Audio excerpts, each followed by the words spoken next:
Belakangan ini banyak orang bertanya di media online, terutama siapa sih Ade Armando? Kenapa dia dianiaya? Oke, untuk membahas lebih lanjut, simak Kosa Fakta berikut ini. Selamat datang di Kosa Fakta dengan saya Adi Wijaya. Kali ini saya akan membahas siapa sih Dr. Ade Armando ini dan kenapa kemarin dia dianiaya. Oke, saya akan membahas singkat background seorang Dr. Ade Armando. Siapakah dia? Dia adalah seorang dosen ilmu komunikasi di Universitas Indonesia, lahir 24 September 1961 di Jakarta, memiliki orang tua bernama Jus dan Junior Gani. Pendidikan Ade, S1 dia tempuh di Universitas Indonesia, jurusan ilmu komunikasi. Sebelumnya, dia pernah mencoba untuk mengambil jurusan ilmu politik di sana, namun karena nilainya yang kurang baik, dia harus berpindah ke jurusan lain. Dia juga menempuh pasca sarjana S2 di Florida State University dan S3 atau doktoral di Universitas Indonesia.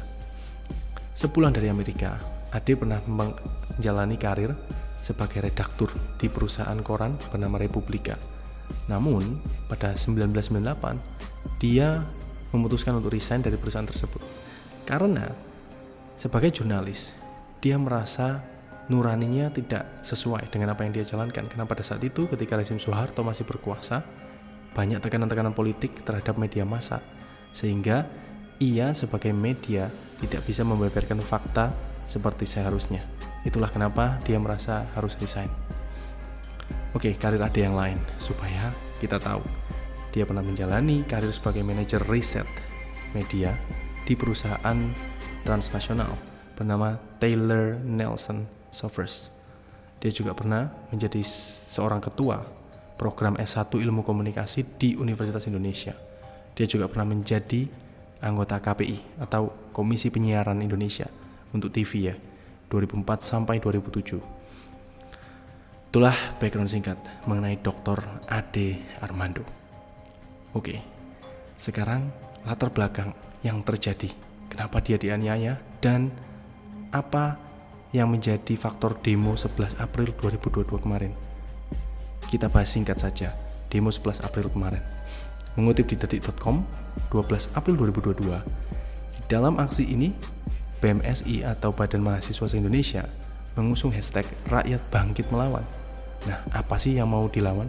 Oke, kita lihat beberapa tuntutan-tuntutan utamanya. Sebetulnya ada beberapa tuntutan, namun saya bahas dua yang paling krusial dan vital di sini. Mendesak dan menuntut wakil rakyat agar mendengarkan dan menyampaikan aspirasi atau suara rakyat, bukan aspirasi dari partai politik.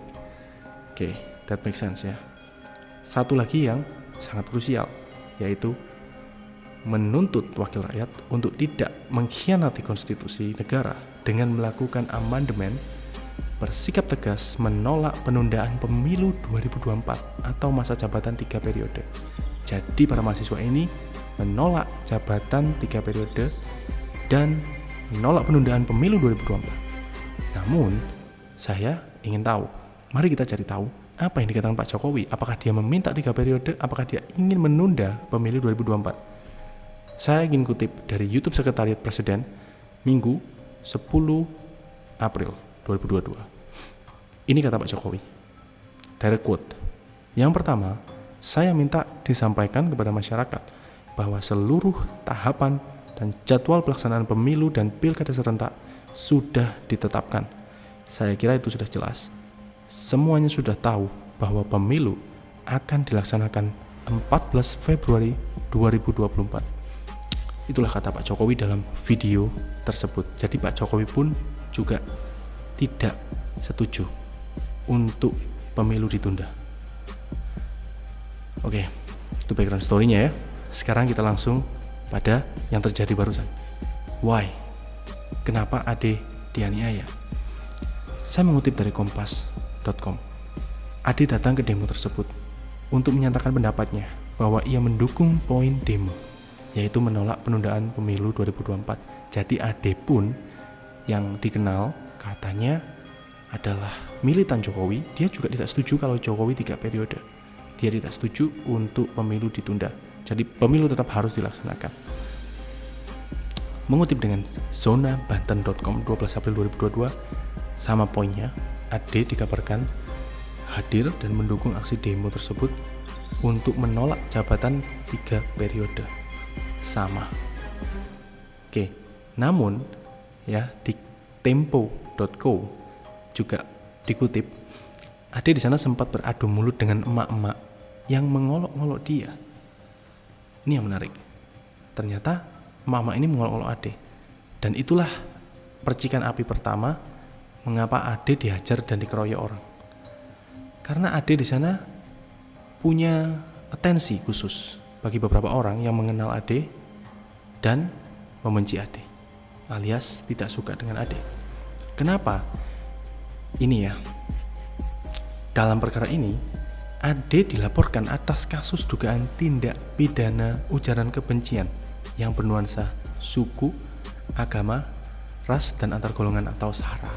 Jadi AD ini diduga melakukan tindak pidana ujaran kebencian. Oke, itulah fakta yang bisa saya beberkan dari beberapa sumber yang saya temui dan saya sharingkan ke penonton sekalian. Ya, yang terakhir yang ingin saya kutip dari tempo.co 12 April 2022. Bagaimana kondisi terakhir Dr. Ade Armando setelah kejadian tersebut? Kondisi terakhir Ade dikabarkan pendarahan di dalam kepala dan muntah darah. Oke. Saya di sini sebagai seorang YouTuber, saya hanya ingin menyampaikan fakta yang ada. Saya nggak ingin komentar dan membela mana kanan atau kiri. Karena menurut saya, kita semua adalah bangsa Indonesia. Persatuan Indonesia adalah salah satu sila di Pancasila kita yang didirikan oleh pendiri bangsa kita, Bung Karno. Sehingga saya hanya ingin persatuan Indonesia itu ditegakkan kembali. Semoga situasi makin kondusif. Semoga teman-teman juga bisa bersatu kembali sebagai negara Republik Indonesia. Itu saja yang saya sampaikan. Semoga video ini bisa bermanfaat. Thank you. Keep learning. Sampai ketemu di Kosa Fakta berikutnya.